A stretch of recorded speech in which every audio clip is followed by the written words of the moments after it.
Mahigit 3,000 public utility vehicle driver at operator sa Cordillera nabigyan ng fuel subsidy. Ilang mga drivers bibigyan pa rin ng Department of Transportation ng subsidiya. Si Angel Kim Pingostro ng PTV Cordillera para sa report. Malaking hamon pa rin sa PUV drivers ngayon ang mataas na presyo ng petrolyo.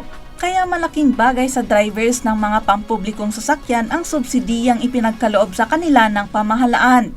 Kabilang dyan si Kuya Dominador, isang taxi driver na nakatanggap ng 5,000 pesos na fuel subsidy mula LTFRB na ipinambili niya ng diesel.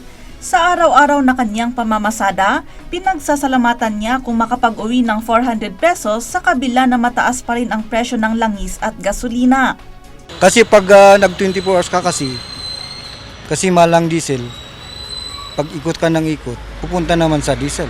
Useless din naman kasi mahal ang diesel ngayon eh. Okay. Kaya pag may 400 na, ayos na. Ayon sa Department of Transportation Cordillera, umabot sa 5,000 pesos na cash assistance ang may pagkakaloob sa taxi drivers at operators sa pamamagitan ng PUV Subsidy Program. Sa huling datos ng ahensya, aabot sa 3,100 pa rin na PUV drivers ang napagkalooban na ng assistance sa buong rehiyon. Pero ang problema ng opisina ngayon ay ang drivers na walang e-wallet o card na direktang paglalagyan ng ayuda. Ang nagiging problema namin ngayon at yun ang kinukonsulta namin sa taas is yung mga walang e-wallet, walang card. Kaya ang mangyayari niyan, parang DSWD na mano-mano. Kasi ang pagbigay. Hiling niya sa mga driver at operator, kaunting paghihintay na lang at maibibigay din sa kanila ang tulong ng pamahalaan.